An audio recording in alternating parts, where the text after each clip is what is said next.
Okay, there we go. There we go. I almost messed it up. Almost messed it up. Hold on, let me actually do this. There we go. There we go. That way you guys can be able to hear me. How's everything going? How are those in the Let me double check. Let me double check.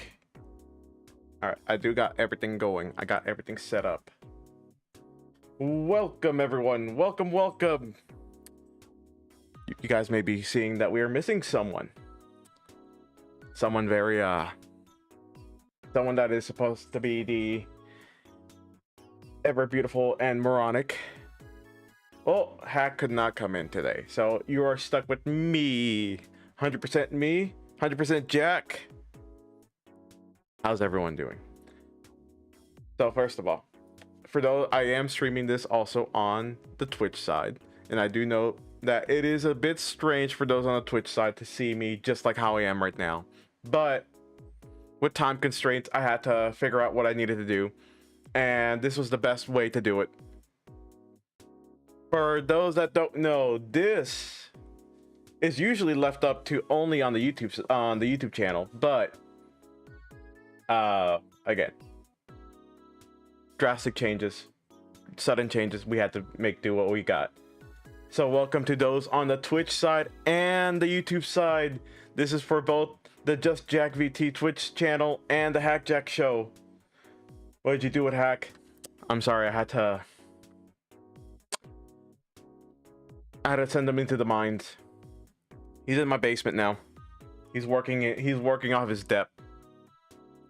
But no, sadly, Hack had some other plans that he needed to attend to, and sorry, I was planning on just going ahead and canceling the stream altogether for the tonight, but Hack, I did tell Hack that next week I wouldn't be able to show up for the stream at all either. So instead of us having to end up going with just a 2 weeks of no streaming, Hack and I agreed that we're gonna do instead me 1 week, the other one will be Hack. So, and plus this will be a short stream when it comes to the Hack Jack show itself, because we will be ending up having to have what do we call it? We're gonna have a collab, and then from there a lot of fun things are gonna happen. So yes, for now, if you want your stuff to be seen, I have everything set up as best I can, especially catering towards the other program. But yes, here we are. Here we are. Welcome in, Miss Erin, by the way. Welcome in. I don't think I said it. Also, welcome, Winter. Welcome. Thank you for the resub. I appreciate it. So yeah, we're going to end up having a little bit more vibes of what I usually do. But we're going to lean into more of the Hack Jack show. So let me reintroduce myself after 4 minutes of rambling. Hello everyone, my name is I can't do this without, I can't do the opening without Hack, can I? Because all I say is I'm your favorite VTuber, Jack. But where's the I'm already missing him. I'm already missing him. Where is my ever beautiful moronic Hack? I can't do it anymore. You know, If it ever ended up just being the Jack or the Hack show, it would be very. It would feel like you're missing something. It would feel like you're missing the other half, right? You can do it. I believe in you. You know what? You know what? I'll be the ever beautiful and moronic Jack and your favorite VTuber Jack. That's it. We're rebranding. It's the Jack show. Just Jack cubed. Wait, no, Jack squared. We're square. Be Jack or be squared or be both. But yes. So last time, we talked about a little bit about Sequelitis. For those that do not know, we'll be going over Egoraptor's older videos before he went full Game Grumps. So Egoraptor is the co-host of the Game Grumps. Some of you may know him as Aaron Hansen. Unfollow, unsub, report. But yes, some of you may know him as Aaron Hansen, Egoraptor, the Game Grump, that one guy that's bad at Sonic games. He goes by many names.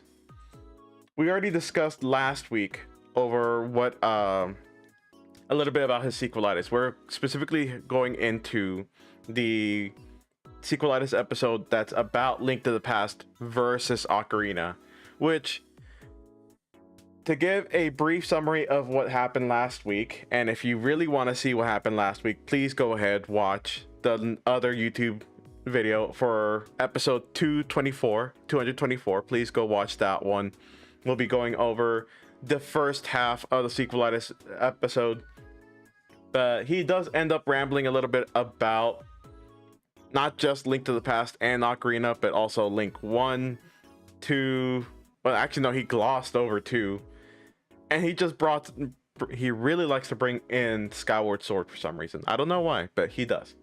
He really does not like Skyward Sword. Who knows? Maybe his opinions changed over the times, but we can't tell. But yeah.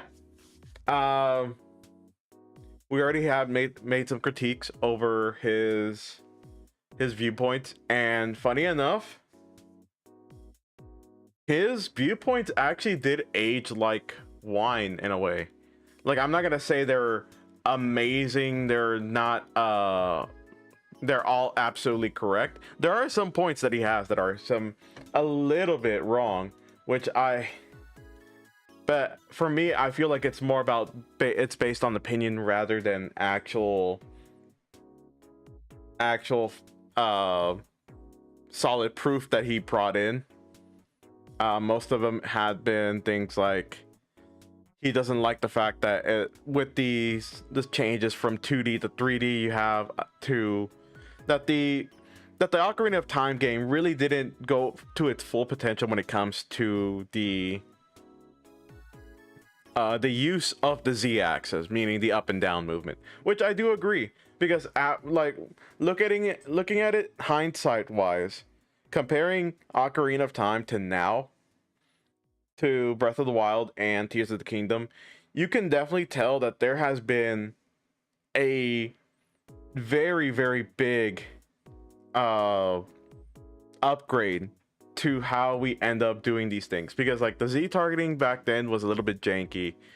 There would be moments where you really wanted to target someone, but it ends up targeting something else, or the combat just seemed very static in a way. He obviously does not like to move. He does not like to wait when it comes to his gameplay. If you guys have ever seen how Aaron plays in any Zelda game, it is absolutely horrendous. Go back, watch his gameplay of Ocarina of Time again with the Game Grumps. I have a grudge against Aaron Hansen and his takes on Zelda. You know, Jafar, if you want to watch the Sequelitis with me for the other half, ooh, I mean, you're always welcome. You're welcome to come in. I am the other half of the HAC JAC show, so I am able to bring in guests if I liked. His Game Grumps gameplay was atrocious. Yes, his Ocarina of Time gameplay was atrocious. Welcome, Ghetto. Konbanwa, konbanwa. How you doing? Welcome in on the YouTube side. But yes, Aaron is notorious for a lot of things. But if you look at these things, like I'm having to push a lot of my own biases out of the way because, like, I try to at least. I'm trying to give Aaron the benefit of the doubt and just to really see his viewpoints because it is important to see, like, kind of cut some of the other stuff, the chaff of his viewpoints with the wheat, so we can be able to see what he actually is trying to say. Because again, most of it's going through emotions. Plus, he also shits himself in the video.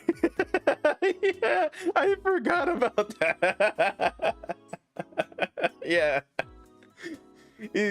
I'm trying to be nice here is basically what I'm trying to say here. I'm just trying to be nice. So, like, disregarding most of his very bad jokes when it comes to certain things or very awfully made viewpoints, I'm seeing some of what he was talking about. The gameplay when it came to Ocarina of Time has a lot of static movement where you just, when you're in combat, you just end up being in a combat zone or exploration zone. You have two things. You either explore the area or there's an area that's just dedicated to pure combat. So you're playing like two different type of games. Your brain has to switch between these two different types of modes. For people like Aaron, it can be kind of jarring. I could see that. When we look back into Tears of the Kingdom, we have noticed that when it comes to like going into combat, it's almost very fluid. You barely notice the time of you exploring, meanwhile also fighting the enemies. Not to mention the fact that the fluidity of the game is phenomenal. As much as I have my gripes about open world combat, I will say it did keep me entertained for pretty much a good chunk of the game. The only reason why I stopped playing Tears of the Kingdom was because of the fact that I was stuck I was basically time gated for a lot of the resources that I usually grabbed. Or either that or I had to go across various areas just to grab enough items so I can be able to fight more easily. But yeah, that is my personal gripes with Tears of the Kingdom. That it is what it is. But all I'm saying, most of the points that he's making with Ocarina of Time has been decent if we take out the crude jokes.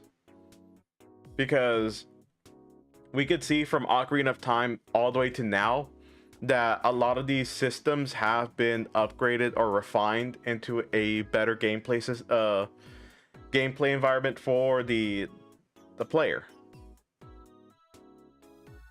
Because how many times, like, now not every enemy you have to end up waiting. Like, especially for me, what I liked the most was actually Twilight Princess combat.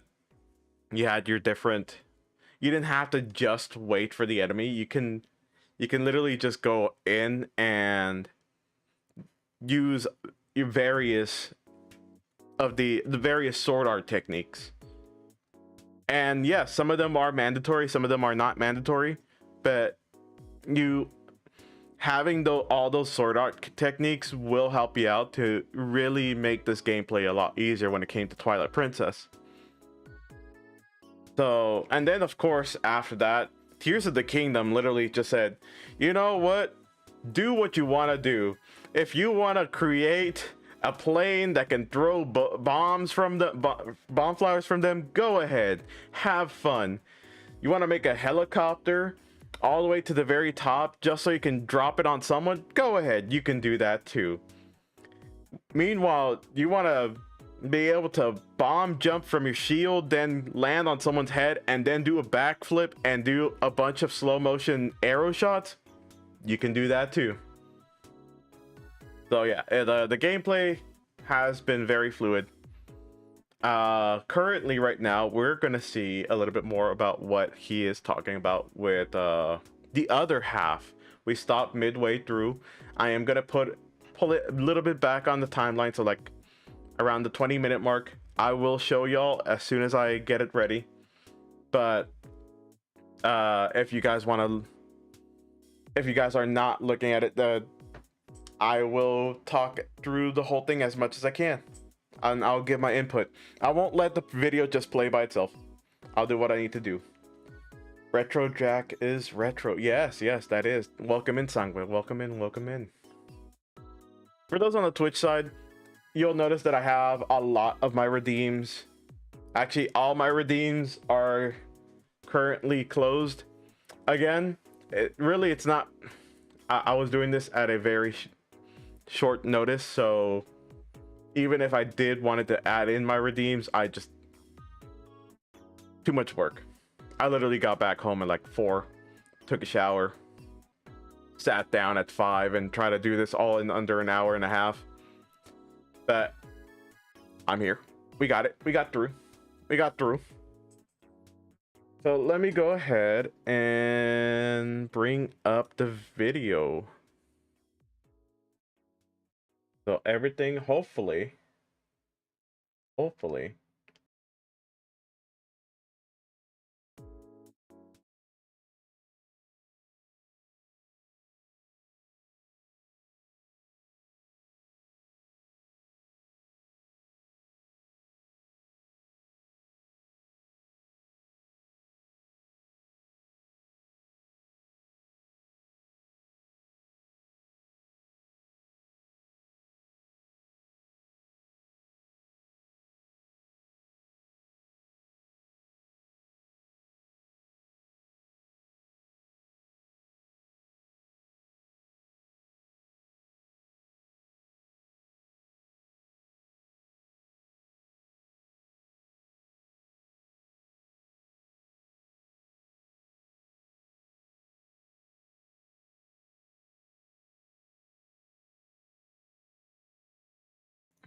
There we go. Damn. There we go. Sorry. Damn. See, I told you guys. I told you it was gonna take. I had some things that I probably forgotten to get through, but hey, it happens. I mess up. You mess up. Actually, no. This is all Hack's fault. I'm gonna say it now. This is Hack's fault, and he can't even defend himself right now. He can't even defend himself. So we're gonna start off here. We're gonna start in the middle. Keep in mind, we're already halfway through. We're gonna see what else Aaron has to say. And also, this stream will most likely be a pretty short stream, but we'll see what we can do right after that. It be your own people. Yeah.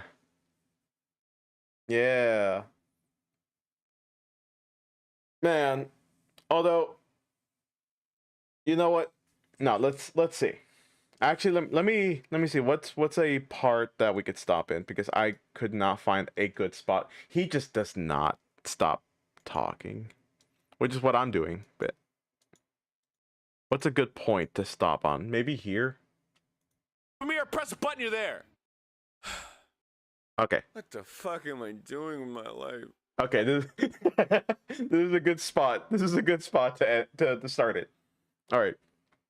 I apologize for those that watched the last stream and that are now watching now, but it's so we can have some context. Some of us haven't been here for a week. All right. Thank you. I am harshly criticizing Ocarina of Time on the internet. I'm gonna get crucified. Waiting. He did not know the half of that statement, by the way. I'm a stare at Sequelitis part 15 of 16. Hell yeah. Is the bane of exploration. Why would I want to explore in a world where I gotta waste useless time just to check a fucking room? You should never, ever, ever Hit that point where you're like, I'll check that room later. In a game about checking rooms! I mean, you're exploring a world, right? And then they decide, hey, we're gonna streamline the dungeon process. Guess what? You enter a dungeon, halfway through, you get an item that helps you through the other half of the dungeon, and then you use that item on the boss to render it hittable. And then you hit it with a sword, typically in a pattern of 3 times. But that part can vary. Ladies and gentlemen, please exit through the gift shop, try our Triforce-shaped ice cream bars. Can you please tell me what about this world is interesting if I know, before I even finish the dungeon, what the boss battle's gonna be? Oh, I gotta I mean, it's like any other puzzle. I mean, really, if you don't know what you're gonna have to do with that item to fight the boss, then I don't know what I need to tell you from there. But really, this point is really just a moot point. There is no, because he's trying to. There's a difference when it comes to like creating a game and then wanting to have like the ultimate gameplay in your own mind. And in our own minds, we like to add in these extra tidbits of like, oh, I want to have this type of lore here. I want to add this and that. But gameplay wise, it might not work, and especially when it came to Ocarina of Time. I mean, we gotta cut him some. Again, we gotta cut him some slack. It is literally the first ever 3D Zelda game. The dungeons have been refined even more nowadays to the point where I feel like it's a little bit disappointing when it comes to Tears of the Kingdom and Breath of the Wild. They end up being very minimalistic now, but I don't want to be exploring a bunch of rooms, because if you end up having a bunch of rooms where you have to have everything explored at the same time, it just ends up creating busy work. Most of the times when you're doing Ocarina of Time dungeons, they have been very linear in the sense of like, yeah, I will go back to that room eventually. You know why? Because that door is locked with the key and I can't. Obviously, I'm not going to have a key. I'm not going to have a doormat underneath that door that's locked and be like, oh, I found the key. And then we just, there, I'm inside. What else do you want? Of course, it's a dungeon. You just run around in it. Don't be so annoyed by it. There's nothing to be annoyed by it.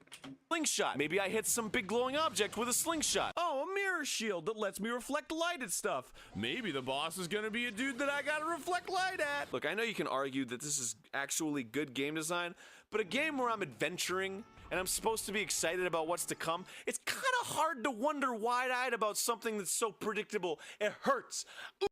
I don't like this point mostly because that what ends up happening is if you do have a boss gameplay wise where it just ends up being you can do whatever type of damage to that boss, boomerang, arrow, sword, whatever, like any item you have will just be able to do damage. What ends up happening in the end? You just end up using your sword. Like, tell me, everyone in the chat, both YouTube and Twitch, tell me right now, whenever you play a 2D Zelda game, what do you use the most out of every weapon, every item you use? You end up using your sword. When you want to fight the boss, you end up just whacking it with the sword. Especially when he keeps like praising Zelda 1. Every now and then he praises Zelda 1 for like being able to explore the area. Meanwhile, Hack made up a good point last stream where, yeah, you can do that. You can wander aimlessly, but really, the user manual will tell you the optimal way to go. But I digress. Most of the times, you just end up using your sword. That's it. Like, that and bombs. That's all you end up using. Ooh, darn! Ooh, jeez, arg! And this, like, streamlining process in Ocarina is present even outside the dungeons. Every little piece of this game is just hopping over some roadblock that needs you to do some specific thing to make it to the next roadblock. It's a game about jumping through hoops. Superman 64. Hey man, there's a closed door. Find the eye symbol, hit it with a slingshot. Another closed door. Find a key. Another closed door. Press a button. Another closed door. Give this dude a letter from Impa. And again, look, there's some exploring, but a random secret cave in the ground isn't gonna lead you through a complex catacomb with a mini boss at the end. It just won't. It's not gonna happen. You'll fall. I mean, okay, hold on. You'll get a treasure chest, go da-da-da-da, and fucking leave. Okay, at least at that point, only this small point, this 5-second point where he talks about how there's hidden holes. All you do is go in them, open a chest, and leave. I agree with that part. But everything else, when it comes to the dungeons, he simplifies it too much to a point where like he tries to mock the idea. But what ends up happening through most of the older Zelda games, especially with the GBA and like Zelda 1 and 2, all you end up doing when it comes to a puzzle is going in a room, it locks behind you, you fight a bunch of enemies, and you walk out the door. I can play the same type of game too if you want me to. I can also go ahead and break something down to its like atomic level and say, yep, this is what makes the game bad. But no, like, I would rather have even if it be a 1-second puzzle, I'd rather have a 1-second puzzle so I can look around, kind of admire the area, especially since these people are having to make a bunch of puzzles for a 3D area. Would not sacrifice the precious formula for a little bit of fun. Link to the Past had a little bit more variety. Sometimes the item you get in a dungeon isn't even a weapon. Sometimes the boss can be defeated with just the fucking sword. Sometimes the boss needs to be defeated with an item from a dungeon 2 dungeons ago. There's one boss that you have to beat him with an item that you don't even get in a dungeon. It still felt like an adventure. Like you had like this arsenal you've been collecting and you're using it whenever it may be useful. And it may be useful anytime. You gotta be ready for that shit. Original Legend of Zelda had some dinosaurs. There's a dinosaur. So look at that dinosaur. There's a fucking dinosaur right there. It's this kind of misdirection of like what you should care about in Zelda that really bugs me about Ocarina. Like, let's take its story for example. Ocarina's story provides you with a context to your quest. That accomplishing this will save this or change this, but it refuses to acknowledge the player's innate sense of wonder and drive to quest and fight. Players want to fight bosses. They want to be rewarded for their efforts. They want to enter a dungeon, see what's inside, and succeed against enemies. But you gotta put that feeling aside. There are more important matters at hand. The Sheikahs or the Hylians or whatever. Save the Hylians. Gorons don't have rocks to eat. That's why you gotta quest. Gorons gotta eat. The fuck are the Gorons? I don't even care. And then what we're left with is what feels like a formality. Dungeons with doors that need to be opened, bosses that are beaten in the same fucking manner every time. Okay, you... There's... Okay, hold on. Let's take this one step at a time before I end up rambling. So, right here, he complains, or he disagrees with the idea of having to really focus on a story and not just the innate sense to journey around, just like wander the area. The only thing I can say is just like, maybe don't play a Zelda game, because, well, like, the main thing of a Zelda game is you are a hero and you're supposed to do what needs to be done at the end of the day. Like, just because, like, yeah, you can have the funny moments where you're wandering through Hyrule fields and you're doing chicken races, or sorry, horse races, and then like Zelda's over there waiting for you to save her. Yeah, you can make that little joke that you're spending your days gambling before you're even helping Zelda. But at the end of the day, if you want to complete the game, you kind of have to do the story. I don't see anything wrong with having a story where the game is already technically story driven. Even in Zelda 1, the game was story driven. It might not be in your face about it. You might just be kind of came out of nowhere and be like, oh, okay, I'm here. But the story is still the same thing. Get the Triforce pieces, fight the bad guy, save the princess. Even with Link to the Past, same thing. You end up doing the same thing. You have a story.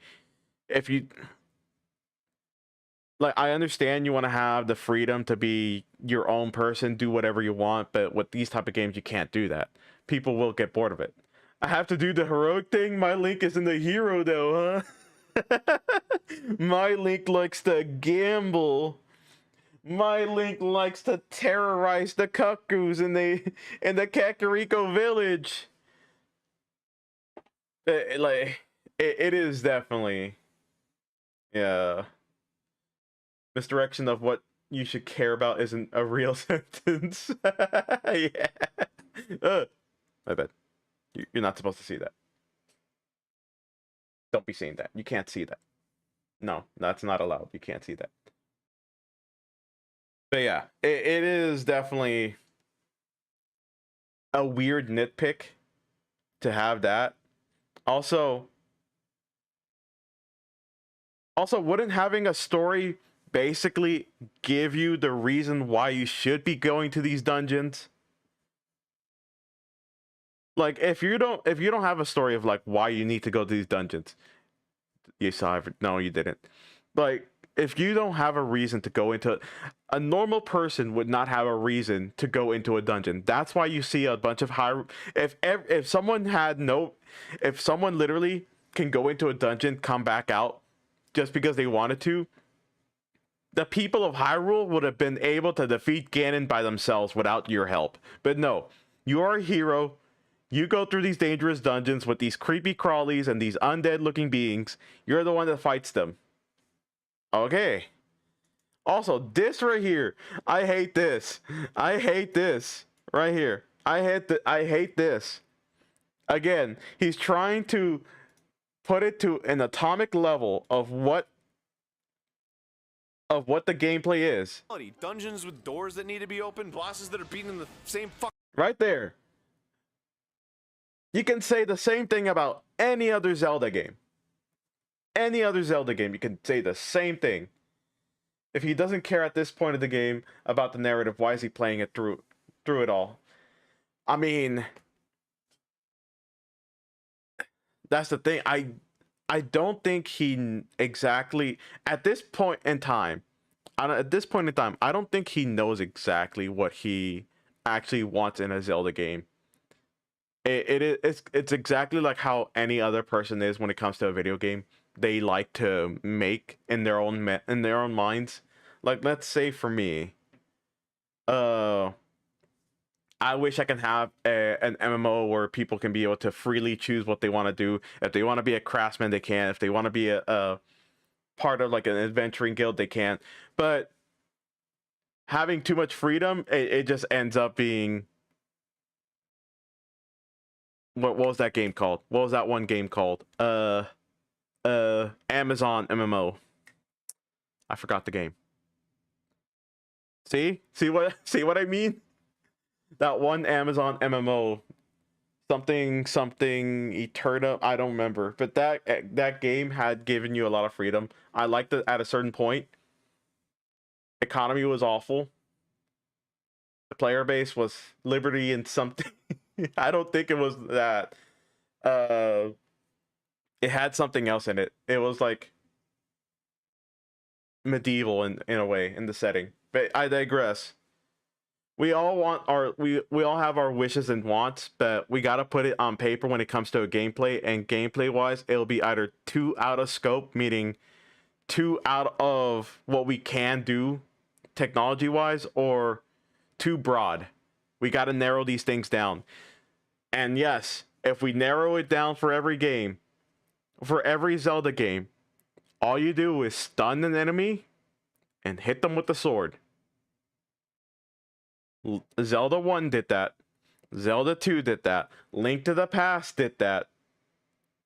Maybe in Link to the Past, you don't really stun them that often, but you still wildly hit them with your sword. I remember, but yeah, Breath of the Wild does that. Tears of the Kingdom does that too. If you want to be, you can do things outside of that. Like, if you want to like think outside the box, like for example, with Twilight Princess, whenever I was doing my gameplay of it. By the way, if you guys want to see my gameplay of Twilight Princess, you should go on to Just Jack VT on YouTube And you'll see that there for all my VODs, because my VODs are kept safe and sound. But anyways, there'll be there'll be points where I look at an enemy, I'm like, you know what? Bomb arrow. I don't feel like fighting them. Bomb arrow. I shoot my bomb arrows, they die instantly. I remember I had Winter in one of my in my Discord when I was playing the game. APB always be plugging. But yeah, I had Winter in my Discord, and there's these lizard men, these Lizalfos that I had to fight. I didn't fight them. I just shot them with a bomb, and they died instantly. And Winter was like, "Wow, why didn't I think of that?" And yeah, if you can think outside the box, go ahead, do what you want. But at the end of the day, you hit them with a sword until their HP is down. You can kill them with a stick. You can kill a lot of things with a lot of things. I remember in Twilight Princess, once when we had to fight Zelda, and she threw those little lightning balls. I remember that there was a trick you can do in. It was just a funny gag that you can do in Ocarina of Time, where you can use a bottle to throw back the ball of lightning. So I kept doing that in Twilight Princess, and it worked. I'm so glad that they kept that, by the way. I'm so glad. That was so funny. Zelda being beaten by a bottle. A manner every time. I think the idea that you're told you're a hero saving a kingdom is at least somewhat unnecessary. When it's an order delivered by the game, it becomes a task. It's like what? The idea that you're told you're a hero saving a kingdom is at least somewhat unnecessary. When it's an order unnecessary? Okay, I don't remember this part, by the way. By the way, this is all me, like, I don't remember most of what he said, so this is actually kind of shocking.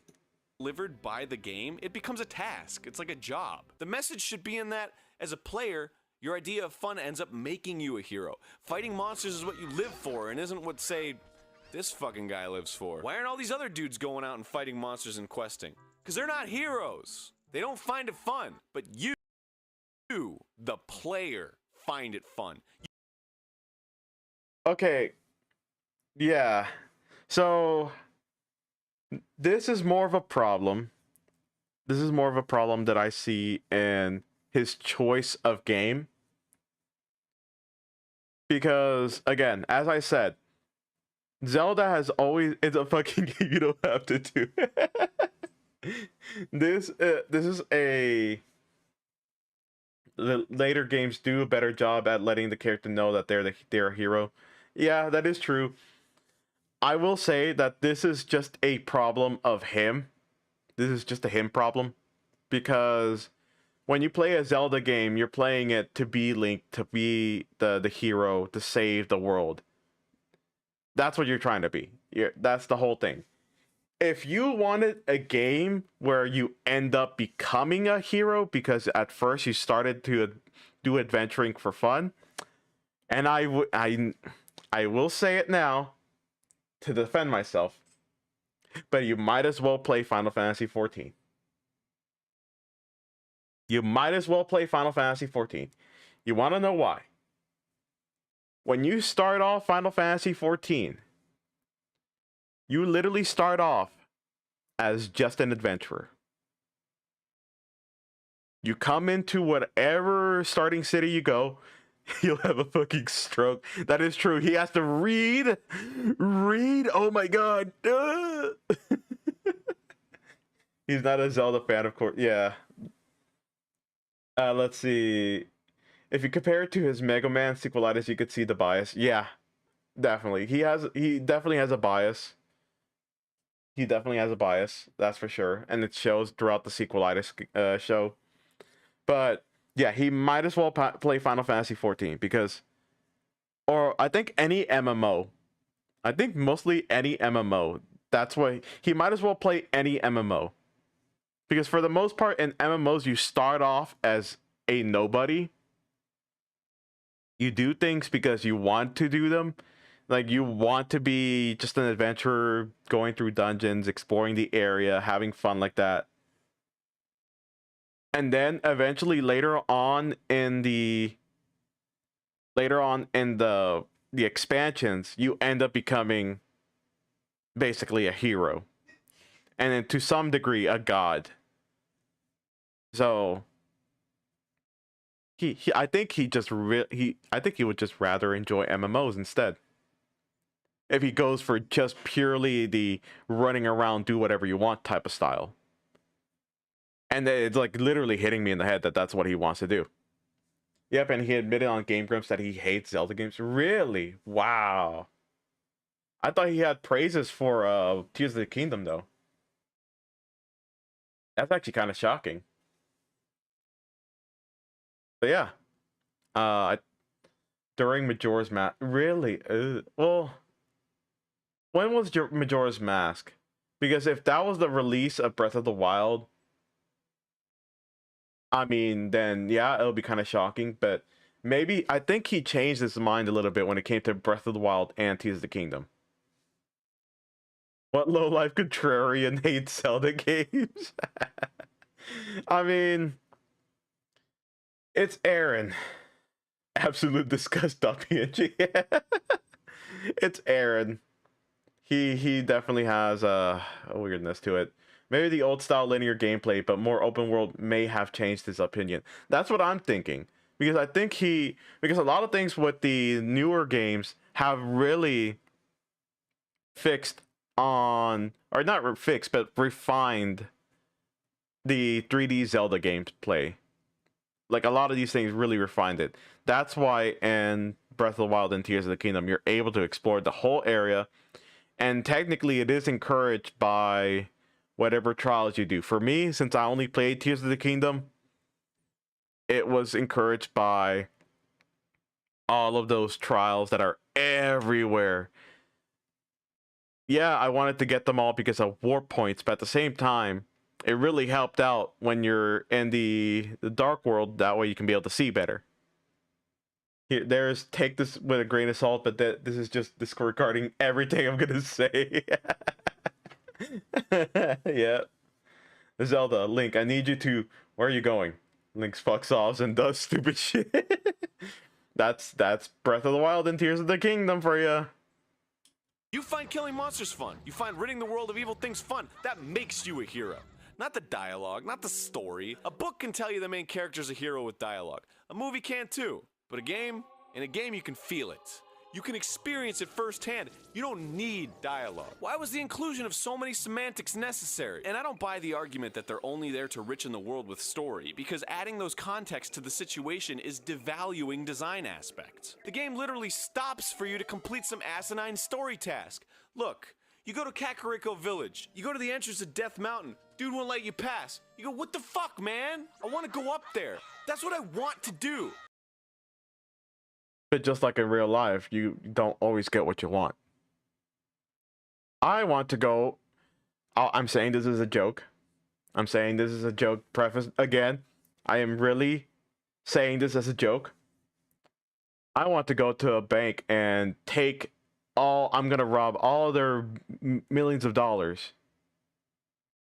But I'm not allowed to, because that's just how it is.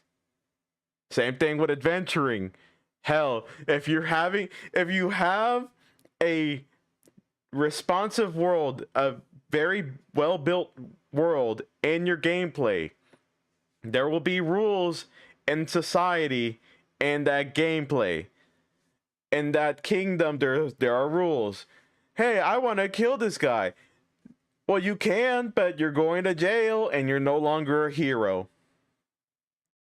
Why? Because there's repercussions. Exactly, there's repercussions to these things. I'm convulsing with anger at his words. Again, this is... At this point, it feels like it's just being him wanting a lot of things, but just like not sure what to do with them. Consequences will never be the same. Like, he wants to have a bunch of freedom, but when you have a sandbox with nothing else but purely your freedom, the fun is really based on what you can do. And seeing Aaron's like definition of fun is not something everybody would like. I'm not even gonna say it like in a mean way. I'm just saying it as that's just the reality. But no, you have to wait for the game to tell you why you want to go up there. You know why you want to go up there. You want to fight some dudes, fight a boss, get a cool weapon. But no, you gotta go talk to Zelda. Oh, the world is and then Imp is like, hey, you know, this is really important, so I'm gonna give you this note to give to this guy. I don't care. Nobody cares. I care. But again, it's just like, it's literally just him disregarding the world itself. This is a very selfish take, and I hope that he changed his mind on it, but like, it's really a very self-centered type of take where all he cares about is about himself and disregards the rules of the world that's being built around him. Like, of course, you're going to have guards on every point, especially if it's somewhere that not many people can go through. And yes, you're going to have a special sense of permission from some higher up to go over there. The linear style gives you the sense of progression. Yeah. This is my problem with dudes like Donkey, who uses silliness to try and shield criticism away from their douchebag takes. Yeah, I mean, I haven't heard from Donkey in like a long time. I forgot about Donkey for a long time, actually. But yeah, like, and this one, there is just like, there's not much I can be able to save him, to be honest. You seriously just made me waste my time, press A bunch of times so that I could go up there. Just like a fucking... There's a tiny wall standing between me. I could climb over it. I'm an agile kid. I can climb the... Yeah, he can climb over it, and then what happens? The guard that's right in front of him will be like, hey, stop that. Shanks with the spear. Uh-oh. Too bad. Ducky knew he was going overboard because he pulled the I was only joking chat. Shit out of that. I climb vines all the time. No big deal. Purposely misinforming the player about why they should care about what they're doing displaces their values, and it creates a you can't tell me what to do attitude towards the game. And no, that's just him. That's literally just him. You can't say that. Wait, let me read that. Hold on. So that I could go up there. Just like a fucking...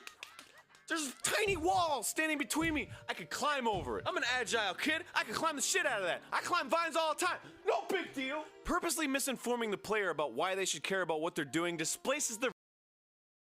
I find it weird that he's saying purposely misinforming the player. Like, as if the player doesn't know when they bought the game, they're going to be playing a game that's basically a hero's quest. I don't know. Values, and it creates a you can't tell me what to do attitude towards the game. That's just him. That's the last thing you want a game to do. You don't want a game to nag at you, especially in a game with an open world. Just look at how many fucking people hate Navi and Fee. All they do is nag and tell you what to do. Who the fuck wants to be told what to do? Am I in a cubicle? Am I sitting in a cubicle playing a Zelda game? No. See, this is why I think the Master Sword is brilliant, particularly in Link to the Past, because it's talked about in literal terms. It's a sword that will make you more powerful and defeat evil. That's what it actually does for you, the player. There's no bullshit about avenging your mother or saving a village from persecution or giving Gorons rocks. There's rocks everywhere. What is wrong with you? He's again minimizing what you end up doing everywhere. The sword chose you because you are the chosen hero. You are the person that's been chosen to save the world. And for the most part, you are the only one with a very pure heart. That is the reason of the Master Sword. You are pure of heart and able to shatter the evil. And saying, oh, I don't care about a village, I don't care about the Gorons, really shows a little bit more about how he is rather than what the character is supposed to be. I don't, if Aaron was the actual hero of Legend of Zelda, at the point where he's about to pull out the sword, he wouldn't be able to pull it out. I'm just saying. Bullshit about your mother is so fucking heartless to say. Yeah, I'm sure most people hate Navi or Fi for a completely different reason. Yeah, it's just because their programming, they just like constantly repeat the same information over and over again as you're going to that place. Navi was placed in the game because players kept getting lost, or players leave the game, and when they come back, they need a synopsis. Exactly, yeah. This boils my darts. Whole town is made of rocks, and you're starving? The Master Sword is just the sword of evil. You know, it's kind of like how this one video I saw when it came to like it was an animation video. I gotta find it again, but it was Link going, "Well, there's rocks everywhere. Can't you eat those rocks?" And then the person responds back with like, "You eat vegetables, right?" And like, "Yeah." "Well, there's grass everywhere. Why do you need to eat vegetables? Just eat the grass. Just eat that." So like again, it just like it puts a little bit of perspective. If you're going on it, consumes your heart just pulling it out. If he so much as touches it, he'd keel over. Evil's Bane. Fucking awesome. How exciting is that? A new awesome sword. Count me the fuck in. And don't get me wrong, I don't think a world where people walk and talk is flawed, but having to trigger the ability to explore by walking and talking, it's annoying. It's like your mom. So being immersed in the gameplay is annoying. That is what he's saying. Because everyone, like he said that people walking and talking is not bad. But if you have to walk and talk, it is bad. So basically, being immersed in this game is a bad thing. And like my mom. You can't have dessert till you eat your peas. Can't explore the dungeon till you play Saria's Song for Goron. There are ways to involve characters in a story and not have them be utterly boring and detached from what you're doing. Why not have a Goron that helps you fight? Goes blows shit up while you're doing stuff. Why not have the Goron stay healthy by eating rocks and they're slowly becoming rarer as you progress through the dungeon? And he's on the verge of fatigue. Shit! Don't you want to get him some rocks to stay the No. You know why? Because that's damn annoying, and eventually Aaron is gonna be annoyed with the Goron, be like, why do I need to keep this Goron around? Why do I need to keep him around? He's so annoying. He constantly asks me to feed him. Plus, again, we already saw what happened with Princess Ruto. We hated you like just having to be around her because like she was basically just a rock that we lugged around. We didn't like yeah, I haven't gone to that part. Actually, no, I haven't gone to that part, but yeah, they tried in Breath of the Wild and people hated it. Yeah, exactly. That's the thing. People hate this type of it sounds funny, it sounds fun on paper, but my god, it's bad. It's very, very bad. hell alive? Let's keep moving so my friend can live. See, I'm a video game player. I care about slashing things. Oh, also for those on Twitch, ads will be rolling up, so if you want to keep going through the conversation, well,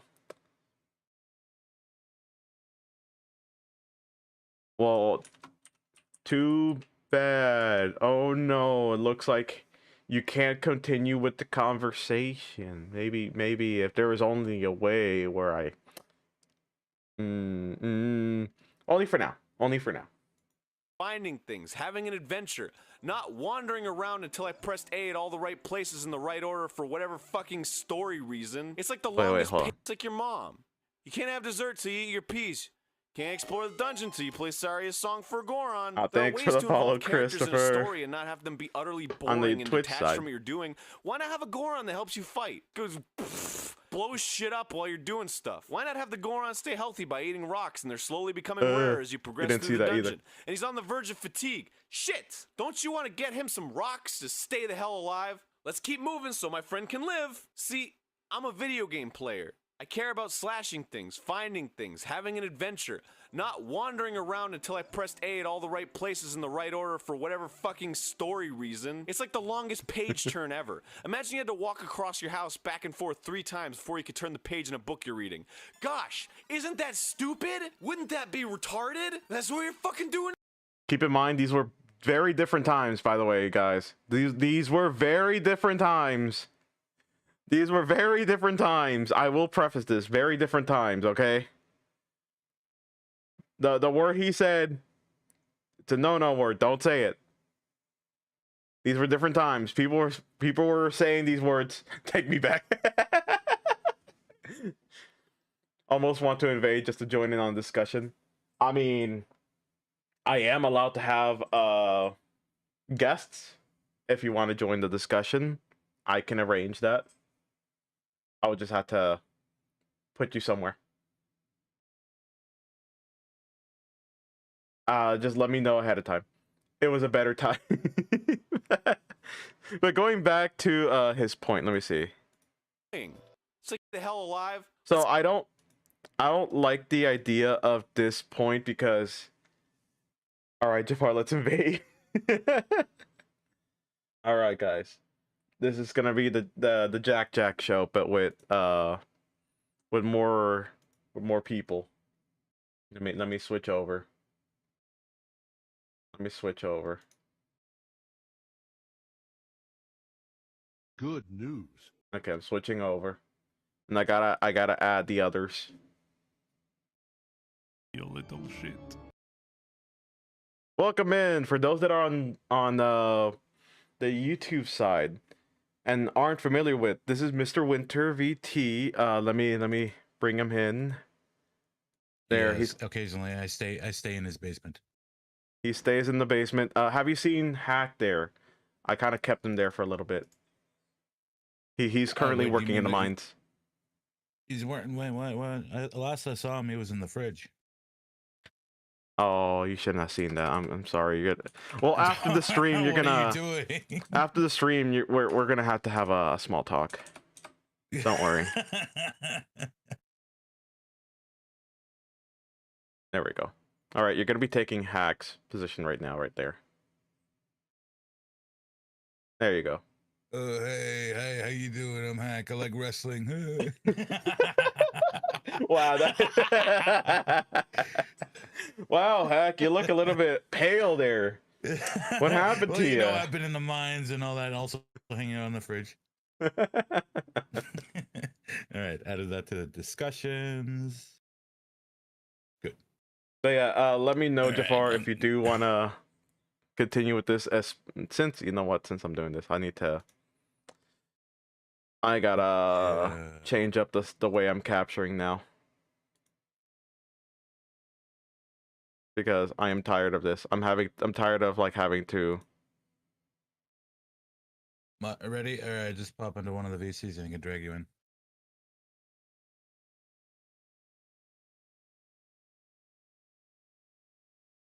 Yeah, pop into one of the VCs and I'll drag you in.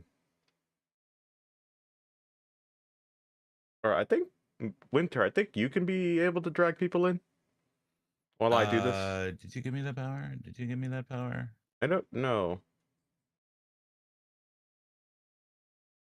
We shall see, I suppose. Ah, much better. Jack, or yeah, Jack species. If we're doing this on my end, oh boy. I mean, it can work from that one VC, but only like certain people will be able to pop in. Yeah, I can't drag. I can't drag. There we go.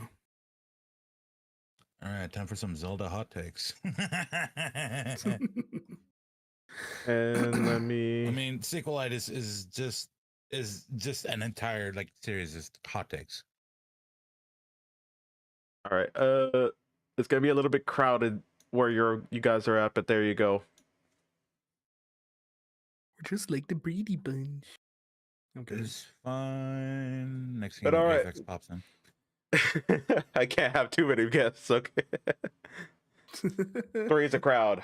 There we go. We're good. Three's company. Yeah, yeah. So now you share screen. So going back to the topic at hand, like it's very. His takes are very bad at this point.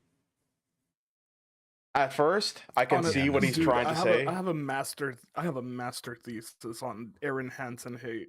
I have a bachelor's degree on that stuff. like I could see the first few points in the very beginning of the Sequelitis, but at this point, it's getting hard to kind of defend him. He's starting to go on rants of what he doesn't like about like what they've done, especially with the whole like Z-axis thing. Yeah, I mean, definitely. Like I get it, but things have done it like better. Well, and they're much older than this. Well, the thing is that when it came to the Z-axis argument, which I can somewhat find it around here, I can't really look at it. I understand his point where, especially when it came to aerial combat, having to fight something in the air while you're stuck in the floor, it is a little bit aggravating, especially Ocarina of Time.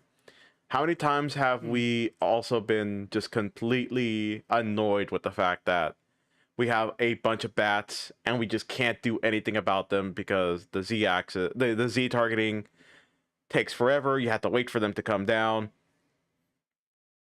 But later Zelda games, they kind of fixed that. They've refined it a little bit more. So again, that's why I'm hoping that with the introduction of the Breath of the Wild, he has been liking them. I just have not seen the Game Grumps gameplay of that.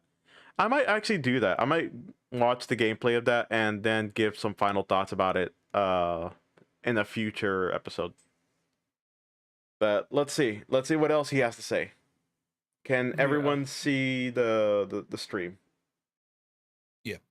I'm just setting it up that way my chat can see it too. But yeah, you can go ahead, don't worry. Story reason, it's like the longest page turn ever. Imagine you had to walk across your house back and forth 3 times before you could turn the page in a book you're reading. Gosh, isn't that stupid? Wouldn't that be retarded? That's wait, hold on. I gotta go back because I think I literally just like stopped listening. And he's on the verge of fatigue. Shit! Don't you want to get him some rocks to stay the hell alive? No. Let's keep moving so my friend can live. See, I'm a video game player. I care about slashing things, finding things, having an adventure, not wandering around until I pressed A at all the right places in the right order for whatever fucking story. Tears of the Kingdom, didn't they? Yeah, I mean, like, he literally just answered his own question of why the whole upkeeping someone, his eyes glazed over for a second. Yeah.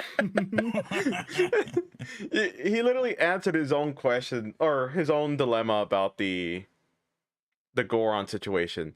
I am a gamer. Right. I care about slashing things, finding things. I don't think he wants to keep a pet around.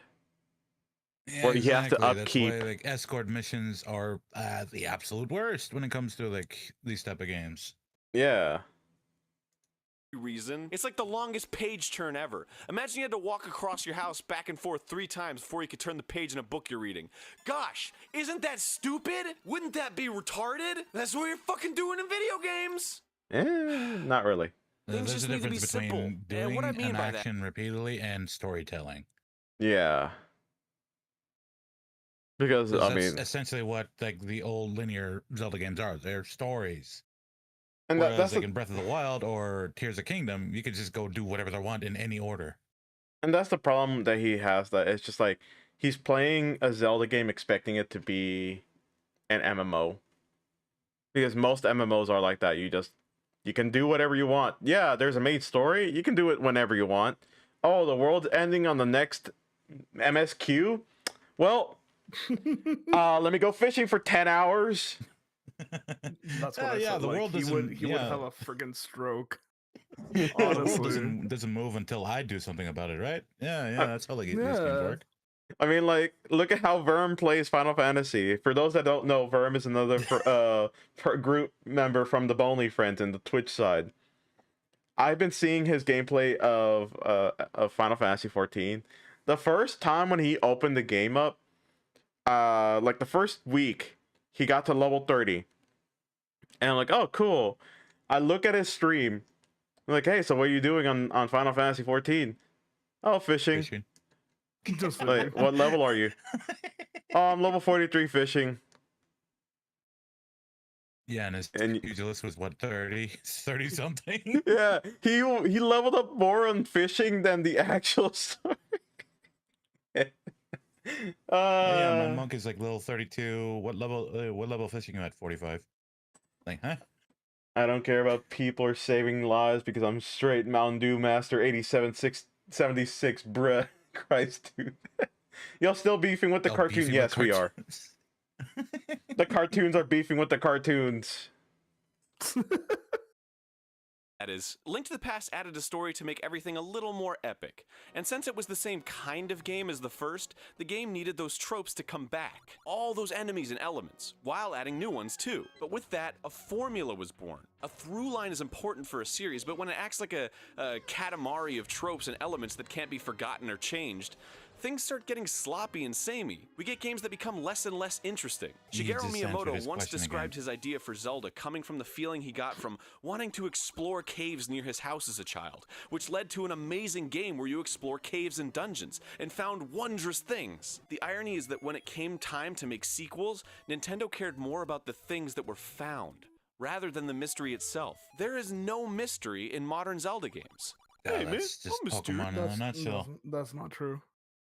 The way That he is just goes not about true. this, again, he's like really minimizing a lot of the works into an atomic level, almost down to a mockery, and then rephrases the same statement but for a different game. Link to the Past, you can literally argue the same thing. Oh wow, they copy pasted a lot of things from Zelda 1, and that makes it bad. So Ocarina doing if it's this for is bad. yeah, like it's if it's just for the sake of making a sequel, there's going to be a lot of repetitive like things. But Yeah, the thing was like Ocarina, it sort of changed up the formula. Yeah, sure, it may seem boring, but this was innovative. Now that they're in like in a 3D space, like you could see the level of detail better than you could in like a top-down position.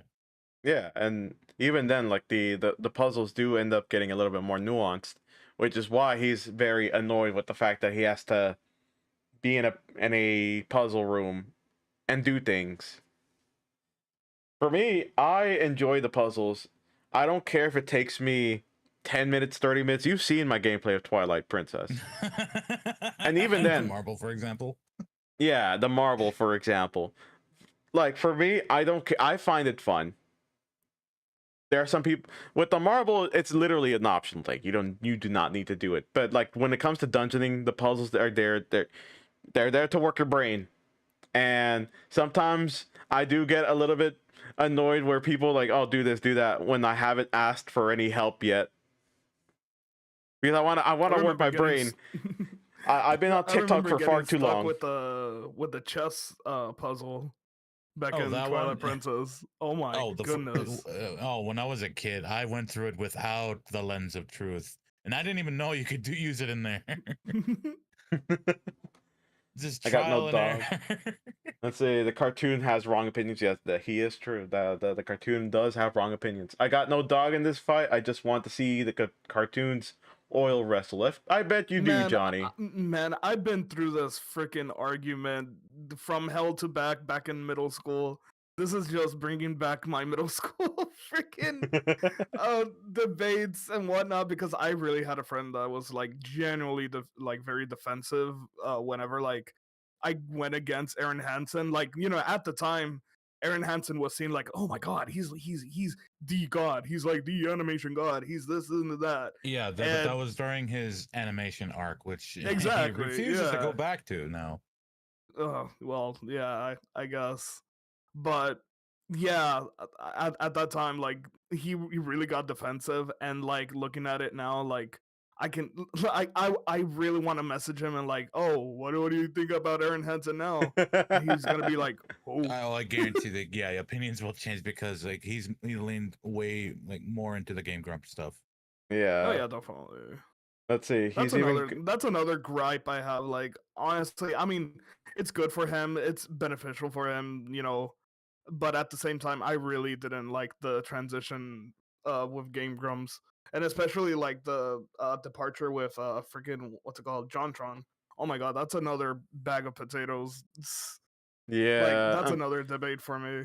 Even then, like the whole thing with the Game Grumps, like he kind of did see the writing in the walls. I won't blame him for that. Where animators Yeah, are for just sure. not getting the attention they deserve from YouTube. So it was just better to switch over to the Game Grumps style. I do wish that he at least like post every now and then on the Egoraptor side. Just do something there. Damn. Let's see. He's even got an Yeah, opposing I straw guarantee. man avatar for him to fight. Wow, he sure showed him. Yeah, that there. Oh, This one's yeah, there's little. a straw man. This one's Skyward Yeah. Sword Wiimote. He drew you guys as Wojaks. I think he's on the right side of history there.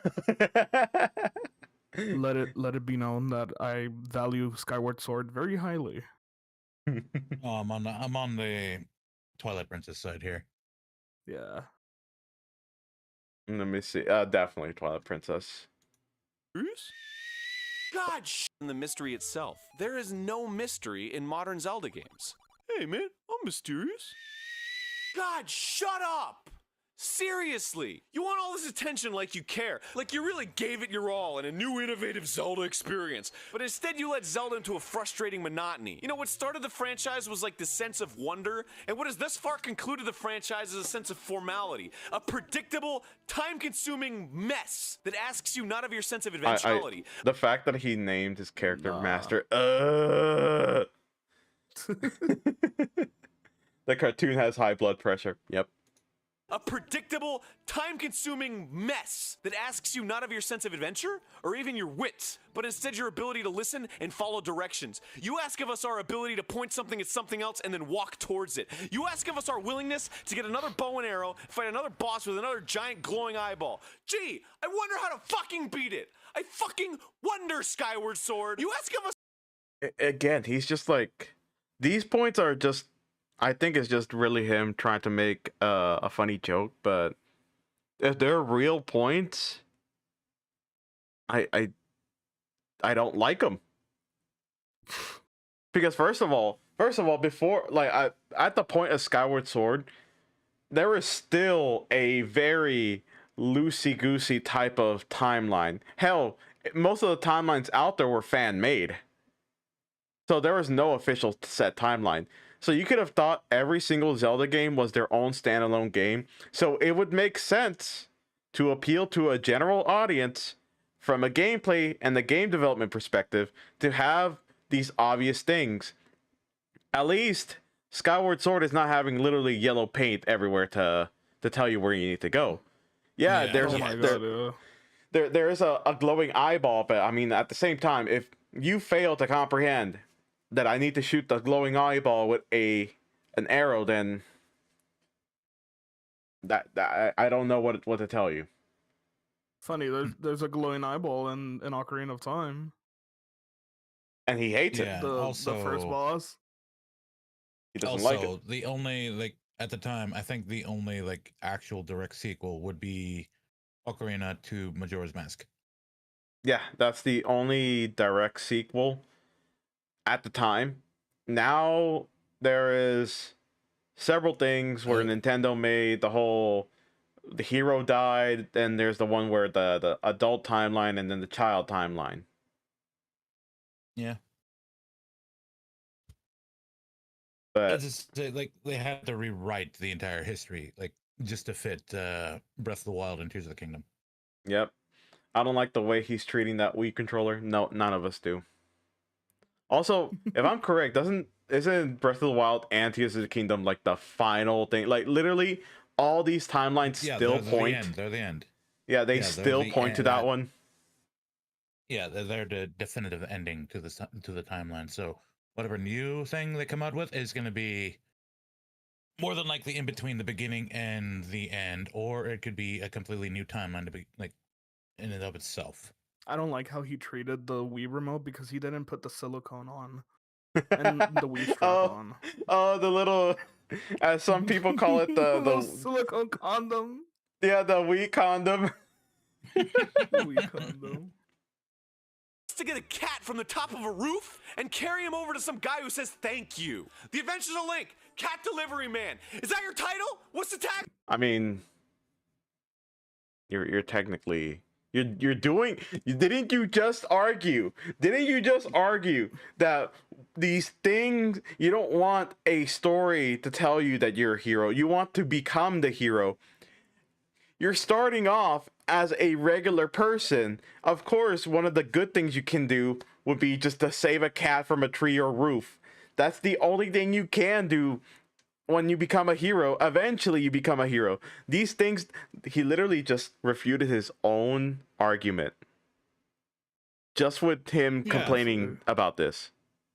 Yeah, and there are multiple instances where that actually becomes a thing. Like, yeah, you're just a regular person, like in Wind Waker, Twilight Princess, and Skyward Sword. You're just a regular person, but then you realize, like, towards at some point, you will realize that you are the hero. Yeah. Like, hell, as much as, like, for some weird reason, this is actually this is the one thing I keep gravitating towards. But with 14, literally all of the quests you do in the first expansion of Final Fantasy 14 is pure fetch quest. You go to point A to point B, which I don't like, but literally you are someone that has you're slowly gaining some type of importance. So why is it the fact that in one of my quests I'm becoming somewhat well known now, and they're asking me for my help to to fight in a dungeon, and then proceed to say, "Oh yeah, can you please get me some wine and cheese for your celebration?" Like, I am annoyed by it, but hey, eventually what ends up happening in the very end of Final Fantasy 14, you become a seasoned adventurer. You're basically God, and you're just running around the world. You're a hero. Yep. Like, you got to start off somewhere. Help an old lady cross the street. I don't know. Do something. Do something heroic for once. Go on to the Oh, ads. Cat's out of the bag. Well, And if onto the Aaron roof. really wants that, just be a regular person thing. Just why don't Nintendo come up with a Zelda game where you do fuck all? That's Animal you're Crossing. just a regular person. That's Animal Crossing. No adventure or anything. There you go. That's Animal Crossing. There you go. Exactly. Like, sure, you 10 can out of get 10. stuff No, done, but It is. but you're just a normal person. No special powers, no nothing. Yep. We're almost there, guys. We're almost done ranting. Motion issues here that could possibly cripple the entire experience. Oh my God. Best in the series. You're like a spoiled rich kid who gets everything bought for you your entire life. And then when it comes to making it on your own, you can't take it. You expect everyone to love you because you are who you are, part of the illustrious Zelda lineage. Nothing could possibly be wrong with you. You look just like a Zelda. Hey. It is. Oh my god, it's part of it because it's the origin story. Like what? Yeah, you're literally making your own legend right here. Yeah. I have no horse in this specific race because I never played Skyward Sword. I just know it is the origin. Mm-hmm. But he really does have a hate boner for Skyward Sword. I wonder if that changed or not. Just like 3D Zelda games in general, actually. Mm-hmm. But you're not one. You're a pampered, doughy snob wearing A RuPaur? What do you mean? Yeah, that's What? a thing. That's a thing. No, it's just because of that mini game. Just negative honestly. rupees? Is that Yeah, what they're trying to? you lose rupees. Like, how does that physically happen? Like, what? I'm sorry, this It's is not because even of a. that mini game specifically has that rupee, and then you like dig up like let's see like other potholes or whatever. So you dig up like rupees, and whatever rupees you get, it's like that determined amount you get from the mini game. So Oh, yeah, okay. like So the root so pour is so just the report is just for that mini game itself. It's not like okay. integrated in the game. Yeah, if that were the case, there should have been like cases that like would be throughout other fucked up. games. No, yeah, that That would would be be fucked fucked up. up. Just I the mean, from what I remembered playing Skyward Sword decades ago, but I've you never seen Link so absolutely disgusted at know, something. so disgusting. So Like, look at his face. Jesus Christ, there is no bigger frown than that. You picked up a rupee. That means you lost 10 rupees, and that's a little bit sad. Just that, the last little one, and that's a little bit sad. that's a Nice little clothes, sad. expecting to graduate scot-free There you because go, your if you daddy's wanna an use alum. it Why would later. you need to improve? Why would you need to get any better? Everyone just agrees with your shitty ideas because you're a Zelda. Fuck you, Skyward Sword. Fuck you. Now, as I spent 373,000 years writing this freaking video, a new Zelda game showed up that made everyone pee their pants.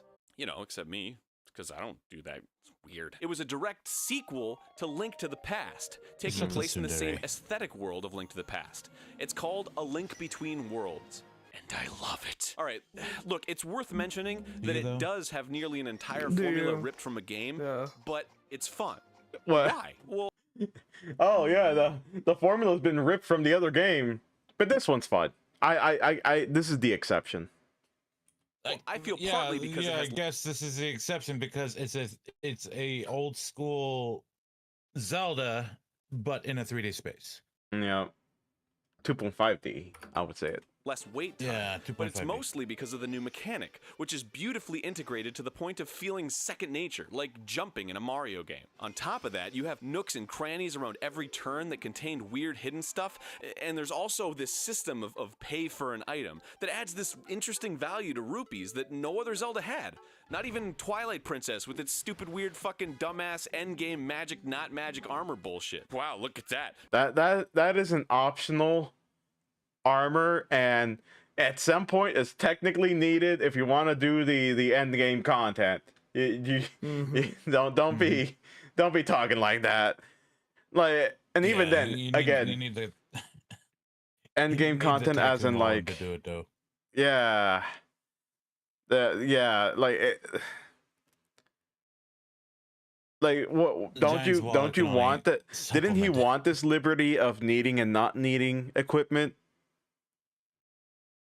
Like having your own adventure. Yeah. So yeah, it's like this is completely optional. Like you don't need to do it, but it's cool to have, and it's like I want to say it's like more of like a status. Like, oh yeah, I got the most expensive, like, or the best armor in the game, but it eats up my money. also, I Right. find the renting system in Link Between Worlds to be very annoying, just because I have to go back and grab stuff. Yeah, up until you find the actual item that you're supposed to receive. Yeah. So like, it's literally just there to burn rupees. Meanwhile, Breath of the Wild and Tears of the Kingdom, I absolutely hate their economy system because like, you want to get rupees, but you can't. Yeah. Also, everything breaks. Everything That's what breaks. And there's a limit on stuff to buy. Oh, do you want more arrows? Sorry, I'm out. Guess you gotta wait a few times or maybe go somewhere else. Maybe It across does the suck, map to get more honestly. arrows. Yeah, but then they get rid of the whole fucking like different arrow stuff in the next game. Like, okay, you just use the monster parts now. Like I understand the concept of like being. I understand of being immersed in the world, but at the same time, I also need to express that there is a limit to how much you be immersed in the world. Like, I understand. Yeah, your economy sucks. At this point, yes, the economy sucks in the game and like in the world. People don't have money. Their homes have been destroyed. They're being run by in a tyrannical overlord. Of course, there's not going to be that much money. But I don't want to be scrounging for scraps at a bottom of a well, hoping I can find a bomb flower that's still ripe to pick for later on. Sure is expensive to die, is what we're seeing, a commentary on capitalist society and life insurance policies choking the life out of middle America. What's more, nearly every item in A Link Between Getting a Worlds little has real there. multiple uses aside Yeah. from its, intended dungeon use, and has such a broad feel that they can all be upgraded to be even more useful. While it does eliminate the mystique of finding an item, it allows each dungeon to have a spoil that feels less like it's in tandem with the dungeon, like it's a treasure that you can enjoy as a general adventurer, not just as a house guest of fucking Mr. Vulnerable for a sec, glowy eyeball McWeak to arrows. Why did I leave my one weakness laying around my house? Oh no! Ow! Jeez, man, that's my glowy eye! I use that to see, so I think I Put mean, the gameplay of Ocarina of Time on it, and it'll, it'll like fall through. Again, he's complaining about Ocarina of Time, so it just reinforces his point. But at the same time, let's see Or you any tank. Zelda at this Let's point. see you tank a toothpick flying into your eye. Yeah, let's see. Just like have a toothpick fly into your eye. Are you not gonna also stagger back, going, ah, my eye? But at the same time, like, yes, you're stunning the enemy and you're hitting them. But with the older Zeldas, you can literally just like swipe at someone until they're dead. I think what I've been discussing this whole video doesn't seem like it applies much to this game at first glance, but it absolutely does. This game decided to switch up the Zelda formula from a different angle, and while it doesn't eliminate the Zelda staple items and constant reuse of existing enemies, it does something different in how you interact with all of them. And that something different works. It changed how you explore the world itself, how you find things, and how you figure out things about the world around you. A stupid spinning dumbass top thing doesn't change anything. You find a track on a wall and you ride it. It's like a teleporter, but instead of being transported instantly, you just get there at normal speed. A double dumbass claw shot doesn't change anything. It just means instead of having to land on a platform and awkwardly aim to another claw shot target, you don't have to land on a platform when you awkwardly aim to another claw shot target. Thank God! But this shit, it changes how you view platforms, their relationship to one another, how you... But I you're mean- still like going at the same place, just doing it differently? Question mark. I don't get. I think his point is, like, I could see his point with all the rambling is that, yeah, when it comes to, but the problem is he's comparing apples to oranges. With 2D Zelda games, they had more time to develop these out of, like, these other ways to play the games. Especially with 2D Zeldas early on, you could not do any of these systems because they were not built for the engine. That's why when you go from Link to the Past to Link Between Worlds, you're technically going from 2D to a 2.5D game where you have a 3D aspect already inserted with a game mechanic. But and I see that with Ocarina of Time where, like, you could have done more. Yeah, that is true when it came to Ocarina of Time, but at the same time we have to see the limitations of the N64 at the time. They already pushed a lot into that N64. I mean, you could tell Ocarina of Time is not a perfect game. The amount of bugs that are in that game are a bunch. Like, you could see them all if you see a speedrunner play the game. They're they're there. It's like it was starting off. It's like the introduction into the 3D. Foray. I mean, freaking Mario 64 had problems like getting into 3D, and that just like broke new ground. So like, I don't know. And Just, like give it some time. Not give it some time. Give it like a break, because damn, it's like the first 3D Zelda. yeah, And that's why when it comes to like these later games nowadays, when it comes to the 3D Zelda like Breath of the Wild and beyond, they have actually did break the mold when it came to a lot of these styles. I will say Right. that the bosses in that one can be creative if you used a little bit more of your brain to figure out maybe a different way to fight something. You didn't have to fight it like as I was ranting before. You didn't have to fight it fair and square with just a duke it out with your sword. You can literally go, nah, I'm gonna make an attack helicopter. Right.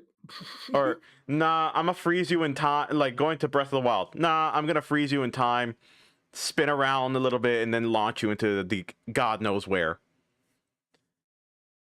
Like, have fun with the Lionel space program. Woo.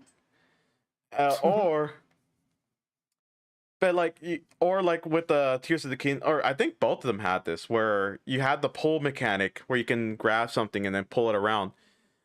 With Tears of the Kingdom, Right. you had this big block monster. If you wanted to, you can literally just grab whatever's like the core, shake it about a bunch, and the whole thing falls apart for you to easily fight it. So, like, I could see his point here, where going from a 2D Zelda to a 3D Zelda, your expectations are high on what they can change throughout the whole thing, but it kind of falls flat because there's not that much change. Exactly. So I could see his point here. View distance, how you view the differences between low rule and high rule. It feels like you're exploring a world again. And the things you find are less important than the way that you find them. It's back to how it felt before. The reward was the fact that you did it, not that you found a thing. And you know what? I think this may be Nintendo's way of easing people into being open-minded about a shift in Zelda. I mean, look at this shit. What? Hyrule Warrior? What the fuck does that even mean? Look, what is going on? fuck Holy off. crap. Oh my god, this big thing. Jeez, what? How could they ruin Zelda? How could they ruin my favorite thing? Yeah! Is it your favorite thing? Is it your favorite Hey, thing? thanks for listening to me Honestly. shout my opinion at you for fucking 30 Also, minutes. that's I hope a I can make different type of freaking genre that's been going way past like Zelda. I mean, way past like I would say like it started in PS2, and I freaking love those type of games like Moso. That's what the genre is called, Moso, or like Dynasty Oh, Warrior yeah. type games. Yeah. Yeah. Honestly, like, it's been going way past and really fit the Zelda, thing. Like, oh, what if we put this with Zelda? And fucking rocks. I really love Musu games. Yeah, and like that's the thing, like just because you're not into it doesn't mean that you should say that it's completely bad. Like the only real Muso game that I played recently was Persona Mhm. Strikers. Oh, Persona yeah, 5 Strikers. that's another good one. And I actually been enjoying it considering the fact that it's like completely different from the Persona 5 or like any of the Personas where it's like turn-based. Yeah. But yeah, it is. I think in some aspects his opinions have actually followed along with the timeline of today's day and age. Let me see. Wait.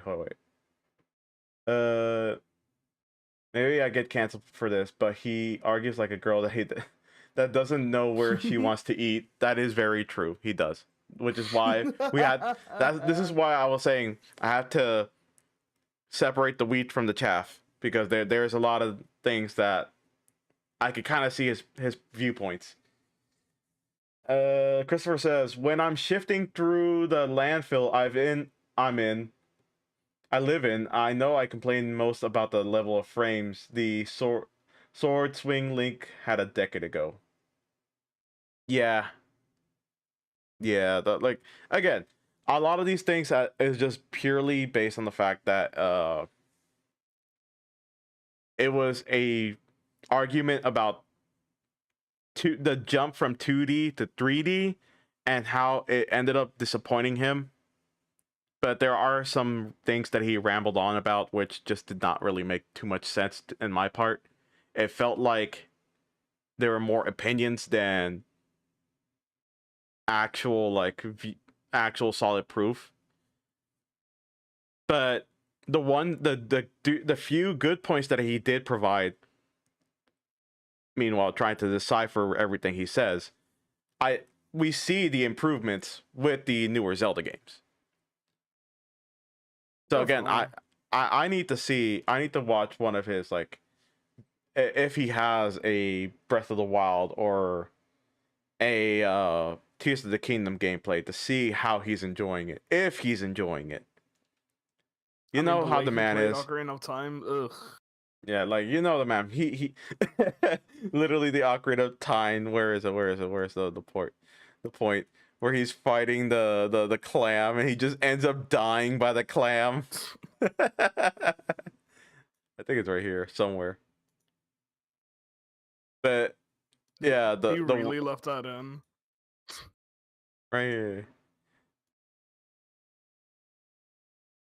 Waiting is not a difficult thing to do, but it creates the illusion of difficulty. Oh my god, the because it takes waiting up your argument. time, I hate and that. that's all it does. That's all the Zeldas. That's all video games. Let's put it that way. What the fuck? You have to wait.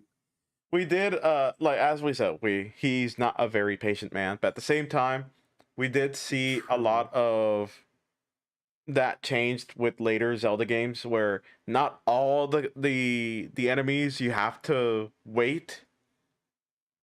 Like Twilight Princess. Again, going back to the whole point where I said no to the Lizalfos and decided to bomb arrow it. I didn't want to play the waiting game, so I just went ahead and blew him up. And at the point, in the points where I am having to play the waiting game, I'm using the sword arts, because the sword arts makes me go past the waiting game. So, like, you were seeing a little bit more of this freedom to do what you want without having to be restricted to the waiting itself leak into the newer games. Same thing with Wind Waker. The points where, like, yeah, you have to wait, but then there are certain points where if you wanted to, you can counter their attack. That way you can skip having to wait an extra few seconds to start into your own set of combos. So right. I understand this point, but he puts a little bit too much emotion into it and doesn't really provide enough of an argument to be able to have the person say, okay, I understand what you're going on about. But yeah, I mean, does anyone else have any final words for Aaron that is TOS appropriate? Sirius says, "Ah yes, Egoraptor complaining about something. I'll never forget the time I went to a Game Grumps live show and embarrassed myself in front of a ton of people. Wait, explain? We need more context on that one, Sirius. Embarrass yourself and oh no. I mean, damn, but oh no. I mean, it is what it is at this point. I mean, everybody was young once, so yeah, so I guess. Would we say Aaron is a lolcow? Aaron is a lolcow, and yeah. he will be a lolcow in my head, and he will live rent free in my head. But there you go. Oh yeah. I got a few things for Aaron Hansen here. He's a also. Oh okay, wow, you can't say that. Wow, you can't say that. Oh my god, you're gonna get us canceled. It's like sailor words. But let's see. There you guys have it. That's the end of the Sequelitis. I did it just like as I promised. So for just for no hack, we got more calcium and more frostbite for you, but that's about it. Hell yeah. get frostbite. And I'm both of those. What is Jafar? Oh, I thought it was frostbite. No, well, Yeah, I'm yeah. I'm the scrungly, I guess. Or Oh, Jafar was scrungly. the frostbite. You're. I only think of you as calcium. Excuse me, sir. I am the Mr. Winter here. Excuse true. you, but he ho he ho he I'm ho. the storm that is approaching. Yeah, you should see all the freaking the Jack Frost, like whenever you play on strikers, they just all run around and just yell out hee ho hee ho. Hee-ho. Hee-ho. I have that as my banner on Discord. If you like click on it, I love that GIF so much. Or like that Okay, clip, does that- and does then that make me everybody goes Pumpkin hee Jack? ho and like hee ho. Yeah, hee ho. Does that make me Pumpkin Jack in this instance then? No, I'm Jack. Maybe. I'm Jack. What are you talking about? Welcome, Dr. Crow. Yes, you did miss the Hack Jack show. You Missed did the miss the Hack Jack rants. show. You missed the rants on the other half of the Sequelitis. For those that are on YouTube, this is technically the end of the Hack Jack show. But Goodbye. if you guys want to continue on, because we are going to continue on with the rest of the stream, Jafar and I, and Winter, if you like, we're going to be doing some races first, and then play some Halo. Yo. I'm gonna be the best racist in the stream. Yeah, No, I'm gonna no, win. no. That's fucking Verm's quote. Is this? Yeah, we're going to be playing Sonic Racing. Yeah, Hell we're- yeah, I'll join in on that. Today's my day off, but fuck it, I'll play. Hell yeah, dude. So Just give me again, 1 second. Let me. I'm gonna mute myself. I need to take my meds. all right. So for those I'll that be are right on back. YouTube, thank you guys again coming in for the 225th episode of the Just Jack show. Tomorrow, or no, not tomorrow. Next week, it'll be the Just Hack show because I won't be able to attend it. I'm gonna take a bit of a break for next week because I have asked for some overtime. So most likely next week I will have no streams at all. It is sad to say, but overtime is money, and I gotta make it. If I somehow found a way to be able to make money off of just away from work, I would be here, but sadly I can't. Yep, money. But again, thank you guys so much for coming. On the YouTube side, I will be turning on the YouTube side for my other channel because we're going to be continuing on with the rest of the stream in Twitch. This is Jack signing off. Good night, everyone on YouTube.